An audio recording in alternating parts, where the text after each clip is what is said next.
2026 বিশ্বকাপ লিওনেল মেসির ক্যারিয়ারের শেষ বিশ্বকাপ। 37 পেরিয়ে 38-এর পথে হাঁটা এক কিংবদন্তি, যাকে ঘিরেই আবারও স্বপ্ন দেখছে আর্জেন্টিনা। কিন্তু ঠিক এই সময়েই সামনে দাঁড়িয়ে এক কঠিন প্রশ্ন, এই বছরে লিওনেল মেসি কাকে বেশি প্রাধান্য দিবে, ইন্টার মায়ামি নাকি আর্জেন্টিনা? 2026 সাল মানে ইন্টার মায়ামির জন্য এক ব্যস্ত মৌসুম। MLS regular season, play of, leagues cup, কনকাকাপ, একটার পর একটা টুর্নামেন্ট। মানে শুধু ম্যাচ না, সঙ্গে আছে লম্বা ট্রাভেল, ভিন্ন ভিন্ন প্রতিযোগিতার চাপ। সবকিছু মিলিয়ে মেসির সামনে দাঁড়াচ্ছে এক বড় শারীরিক ও মানসিক চ্যালেঞ্জ। এখানেই সামনে আসে সবচেয়ে গুরুত্বপূর্ণ বিষয়, বয়স ও ফিটনেস। মেসি এখন আর আগের মতো পুরো 90 মিনিট খেলার মতো ঝুঁকি নিতে পারবেন না।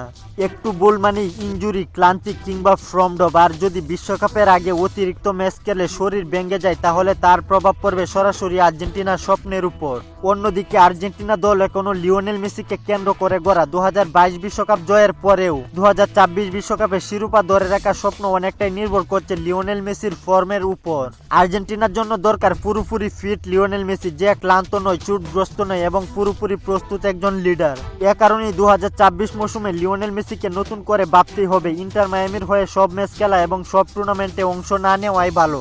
ইন্টার মায়ামির হয়ে নির্ধারিত কিছু ম্যাচে খেলা আর কিছু ম্যাচে বিশ্রামে থাকাই হবে মেসির কাছে নিজেকে ফিট রাখার কৌশল। লক্ষ্য একটাই, বিশ্বকাপের আগে নিজেকে সেরা অবস্থায় রাখা।